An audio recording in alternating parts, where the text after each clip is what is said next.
Saat ini kita bersama dengan Bapak Pejabat Bupati Buton, Pak Basiran.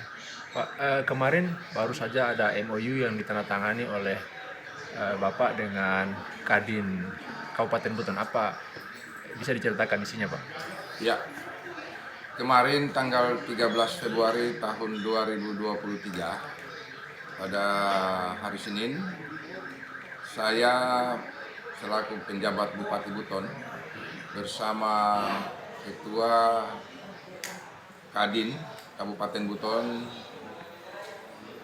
Bapak Sumarlin Laode Muhammad Sumarlin, Sarjana Ekonomi, telah menandatangani MOU antara Pemda dan Kadin Buton.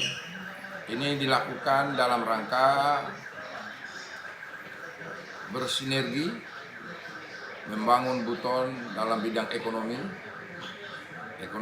kerakyatan, karena Kadin sebagai lembaga independen yang dibangun sejak zaman kemerdekaan. Oleh sebab itu saya mengajak Kadin untuk kita bekerja sama dalam rangka meningkatkan ekonomi masyarakat di wilayah Kabupaten Buton. Karena potensi yang dimiliki oleh Kabupaten Buton sangat besar, baik potensi perikanan, kelautan, potensi hasil pertaniannya, termasuk potensi pertambangan dan energi yang harus kita kembangkan. Kadin, saya berharap bisa memberikan kontribusi terhadap peningkatan kesejahteraan masyarakat, khususnya para nelayan, para petani di wilayah Kabupaten Buton. Melalui mana? Tentu melalui kerjasama yang saling menguntungkan antara para pengusaha, investor dengan masyarakat di wilayah Kabupaten Buton. MOU yang kami sepakati kemarin tentunya mempunyai manfaat untuk kepentingan masyarakat, karena sosok Laode Muhammad Sumarlin, Sarjana Ekonomi, sebagai Ketua Kadin sama seperti orang Buton yang kembali untuk membangun daerahnya setelah memiliki pengalaman yang cukup banyak di berbagai daerah di Indonesia, dan pengalamannya dalam pengembangan ekonomi masyarakat juga cukup baik. Oleh sebab itu, dengan pengalaman yang dimiliki oleh Ketua Kadin bersama dengan seluruh pengurus Kadin Kabupaten Buton dapat memberikan kontribusi terbaik, khususnya dalam peningkatan UMKM di wilayah Kabupaten Buton.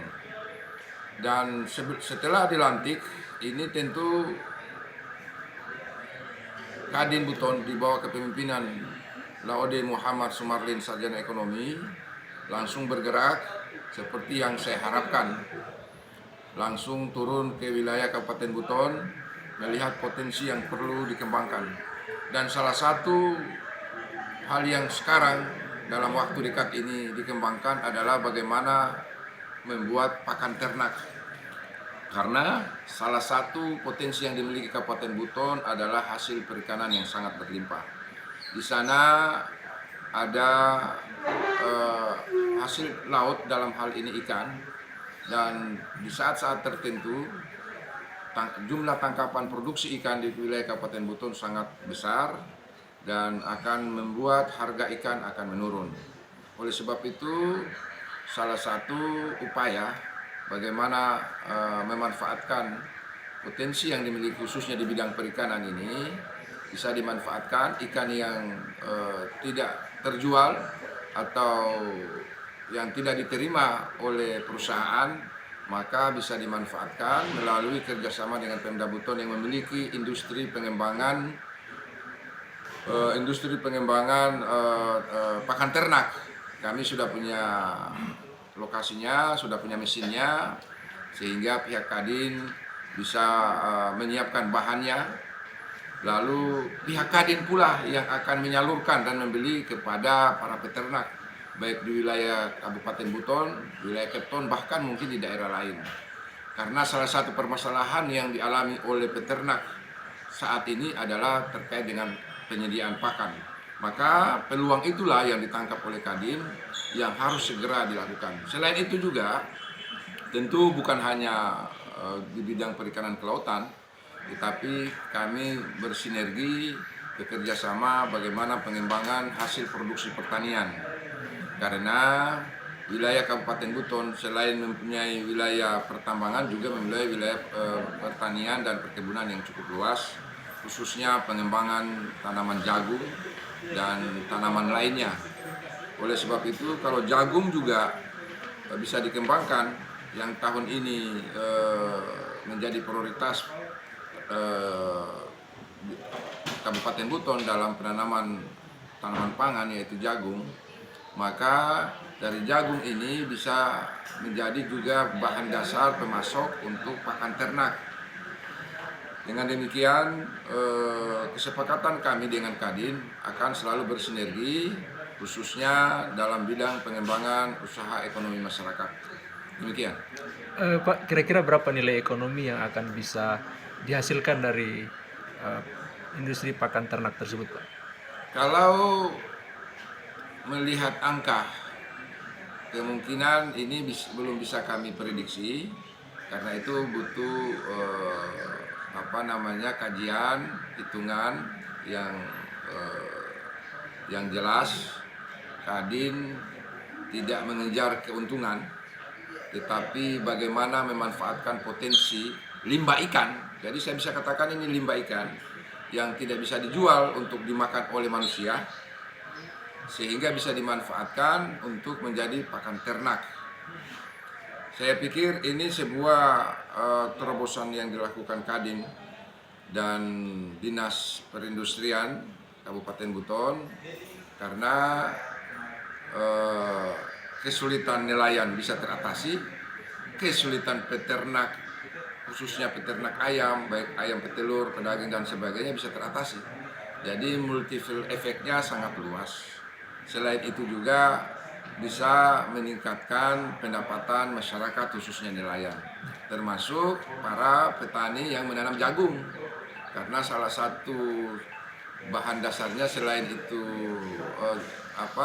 ikan yang sudah tidak digunakan, juga jagung termasuk dedak. Saat ini Ketua Kadin sudah membeli kurang lebih sekitar 20 ton dedak dari Kabupaten Konawe, karena di Kabupaten Konawe merupakan lokasi produksi beras atau padi yang cukup besar, sehingga nanti juga melalui Pemda Kabupaten Buton akan melakukan kerjasama MOU dengan Pemda Kabupaten Konawe sebagai bagian daripada penurunan inflasi daerah, karena salah satu strategi pemerintah dalam penurunan inflasi yang saat ini menjadi masalah bangsa adalah perlu adanya kerjasama antar daerah.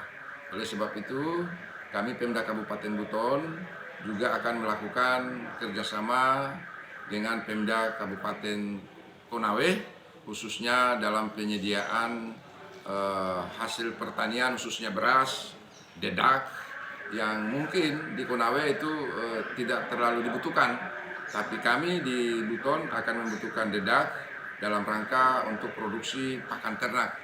Selain itu juga Konawe punya potensi pengembangan pertanian, mungkin dengan kerjasama antar daerah ini akan membuat perekonomian Sulawesi Tenggara akan lebih baik. Berarti ini Pak kapasitas besar Pak ya, karena tadi itu tidak hanya untuk Kabupaten Buton saja, tapi diharapkan itu juga bisa melayani Sulawesi Tenggara, bahkan bisa dijual keluar. Iya, karena alat yang dimiliki oleh Pusat Industri Pengembangan IKM di Kabupaten Buton yang merupakan bantuan daripada pemerintah pusat, dalam hari ini Kementerian Perindustrian, itu kapasitasnya sangat besar. Oleh sebab itu kami juga berharap dengan cara seperti ini bisa mengurangi beban para peternak terkait dengan penyediaan pakan ternak. Tetapi ini hanya langkah awal yang dilakukan oleh Kadin. Apa yang mereka lakukan Kadin tidak hanya terpusat ke kegiatan misalnya penyediaan pakan ternak dan lain, juga ada pengembangan industri kerajinan, industri yang ada di Kabupaten Buton, ada ikan asap yang saat ini juga dilakukan oleh industri-industri rumah tangga. Jadi kami berharap Kadin bisa memberikan semacam pendampingan terhadap industri rumah tangga, karena di sana juga banyak ikan-ikan olahan yang mungkin dibimbing bagaimana kemasannya, bagaimana pemasarannya. Melalui kerjasama dengan Kadin, insya Allah ini akan bisa membantu industri rumah tangga di wilayah Kabupaten Buton, baik itu olahan ikan, termasuk kuliner lainnya, termasuk bagaimana mengembangkan industri kreatif khususnya terkait dengan hasil kerajinan, termasuk tenunan khas yang dimiliki oleh Kabupaten Buton yang saat ini perlu perhatian dalam rangka memodifikasi. Artinya dari tenunan itu bisa bukan hanya untuk sarung dan lain sebagainya, tetapi bisa untuk didesain sedemikian rupa sehingga bisa menghasilkan hasil industri, khususnya tenunan Buton, asli Buton ini bisa menjadi peningkatan ekonomi masyarakat. Ya Pak, kemarin kan Kadin sudah turun ke lapangan meninjau cold store. Apa yang akan dilakukan oleh Kadin disinergikan dengan pemerintah daerah terkait dengan cold store tersebut, Pak? Ya, jadi Pemda Kabupaten Buton mempunyai aset cold storage yang sangat besar. Itu juga sudah lama mangkrak, tidak dimanfaatkan. Di sana lengkap semua peralatannya yang berlokasi di Kelurahan Kamaru di Kecamatan Lasalimu. Potensi ini, aset yang dimiliki ini juga itu adalah bantuan dari pemerintah pusat yang selama ini tidak termanfaatkan. Oleh sebab itu, melalui Kadin saya meminta untuk mengaktifkan kembali cold storage tersebut. Tentu ini akan menjadi bagian daripada MOU dengan Kadin. Nanti pihak Kadin akan mengajak investor atau pemodal yang akan memanfaatkan cold storage ini, karena kalau cold storage-nya itu bisa jalan, itu boleh saya katakan ini akan menekan permainan tengkulak khususnya para pengumpul ikan. Jadi dari nelayan itu sudah bisa langsung ke cold storage. Nanti investor dari luar negeri, bahkan dari luar Sulawesi Tenggara yang akan membeli ikan. Ikan ini kan mau jual di mana saja pasti banyak yang beli. Yang penting kualitasnya bisa terjaga. Oleh sebab itu nanti pihak pemerintah Kabupaten Buton akan melakukan sewa, menyewakan, karena nanti ini aset disewa oleh investor yang nanti bersama Kadin siapa yang bisa, karena cold storage-nya sangat luas, sangat besar, kapasitasnya juga sangat besar, sehingga ikan yang dari wilayah Kabupaten Buton, termasuk dari Buton Utara, dan mungkin bisa jadi dari ikan dari Wakatobi bisa ditampung di sana, dan bisa langsung pengembangan dari cold storage ini bisa langsung ekspor. Ya, seperti itu. Pak, gimana dengan potensi aspal sendiri, Pak? Ya, terkait dengan potensi aspal sebenarnya seperti tekad kami bersama Ketua Kadin atau seluruh stakeholder yang ada di Kabupaten Buton, kita berharap aspal Buton ini menjadi raja aspal di dunia. Saya katakan raja aspal di dunia karena aspal Buton ini bukan hanya untuk kebutuhan pengaspalan jalan, tetapi dengan pengembangan teknologi aspal beton bisa menjadi bahan untuk bahan lainnya. Contoh misalnya bisa dijadikan sebagai bahan untuk bangunan gedung yang tahan terhadap guncangan gempa, seperti yang kami sudah ketemu dengan pihak investor dari Jepang, bahwasanya mereka akan menjajaki kerjasama dengan investor Indonesia untuk penyediaan aspal yang akan dikirim ke Jepang. Itu baru salah satu perusahaan. Selain itu, tentu sebagaimana arahan Bapak Presiden Republik Indonesia Bapak Jokowi pada saat beliau berkunjung ke Kabupaten Buton di lokasi pabrik aspal di Kabungka punya PT Wika, Bapak Presiden sudah menginstruksikan kepada seluruh kementerian lembaga dan pemerintah daerah bahwasanya beliau berharap 2 tahun ke depan stop impor aspal minyak. Namun pun demikian, kami tetap memberikan masukan, memberikan saran pendapat terkait dengan pengembangan aspal beton. Karena salah satu masalah yang dihadapi hari ini adalah masalah teknologi. Sebenarnya berapapun produksi aspal beton itu akan bisa dipakai dalam negeri maupun di kawasan ASEAN sepanjang teknologi aspal ini bisa minimal sama atau mungkin lebih daripada aspal minyak yang dihasilkan dari limbah pengoboran minyak. Karena hari ini teknologi aspal beton ini yang mengembangkan masih sangat terbatas, sehingga nilai produksinya belum bisa memenuhi kebutuhan dalam negeri. Tapi saya bersyukur pemerintah pusat lewat Kementerian Perindustrian, Menko Marves, termasuk Kementerian Investasi dan BKPM sudah melakukan tindak lanjut daripada perintah Bapak Presiden dalam rangka penyusunan roadmap pengembangan industrialisasi aspal beton. Ya, itu melalui kebijakan tingkat pemerintah pusat.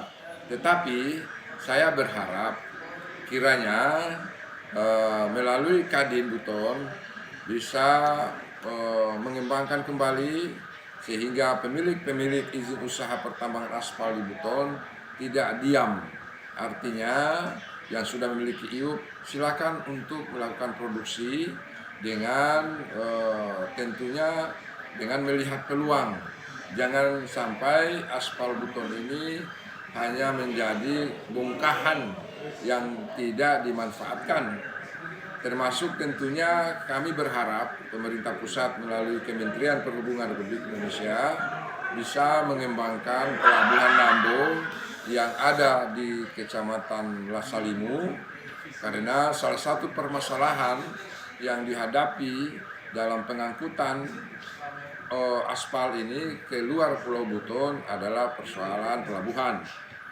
Oleh sebab itu kami dari Pemda Kabupaten Buton sudah menyusun desain engineering, maksudnya desain sudah, dokumen-dokumen perencanaannya sudah jelas dan kami sudah sampaikan ke Kementerian Perhubungan.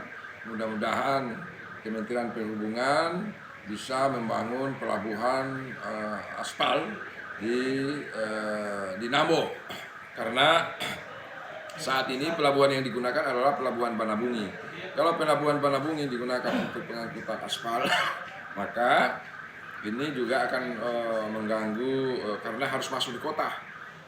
Ya, termasuk kami juga berharap Kementerian PUPR bisa membantu peningkatan jalan yang telah dibangun oleh pemerintahan Pak Labakri sebagai Bupati Buton yang telah menggunakan dana pinjaman dari Bank Sultra untuk pembukaan jalan Kabungka Lawele. Kalau Kementerian PU dalam hal ini pemerintah pusat bisa mengembangkan jalan ini, akan menjadi selain digunakan untuk jalan kegiatan produksi digunakan masyarakat dalam hal ini masyarakat umum, juga bisa digunakan menjadi jalan pertambangan. Artinya di sekitar Kampung Kalawele ini adalah merupakan kawasan pertambangan aspal, sehingga pengangkutan produksi hasil aspal ini bisa menggunakan jalan ini sehingga tidak mengganggu jalur jalan yang selama ini digunakan. Seperti itu. Pak, bagaimana dengan kemarin ada rencana untuk menjadikan Pasar Raja atau wilayah Buton itu sebagai kawasan nasional strategis pertambangan? Kalau gimana Pak dengan hal itu? Jadi sampai dengan hari ini rencana itu sementara disusun oleh kementerian lembaga terkait di pusat, dan terakhir kami diundang oleh Kementerian Perindustrian sebagai salah satu pencarian informasi, termasuk dengan kementerian lembaga lainnya dalam rangka penyusunan itu sebagai lokasi pengembangan industri strategis nasional. Tetapi ini tentu butuh waktu. Mudah-mudahan atas perintah Bapak Presiden ini membuat kementerian lembaga yang berkompeten, yang punya kewenangan dan yang punya tugas fungsi terhadap itu bisa memberikan nilai tambah dan bisa kita ketahui sudah sejauh mana perkembangannya. Namun pun demikian, kita berharap agar ada manfaat terhadap pengembangan industri ini, tentu melibatkan masyarakat. Masyarakat dalam arti pemilik lahan, tentu ini kan masyarakat. Bagaimana peran serta masyarakat sehingga mereka juga bisa memberikan manfaat terhadap pengembangan aspal. Demikian. Berarti terakhir Pak, terhadap Kadin ini Pak ya, seperti kemarin pilotnya Pak, gaspol gitu Pak? Ya, jadi saya berharap kepada Ketua dan Pengurus Kadin Kabupaten Buton yang punya tipikal tidak diam tapi bergerak bersama Pemda Buton, tetap gaspol. Oke, makasih Pak.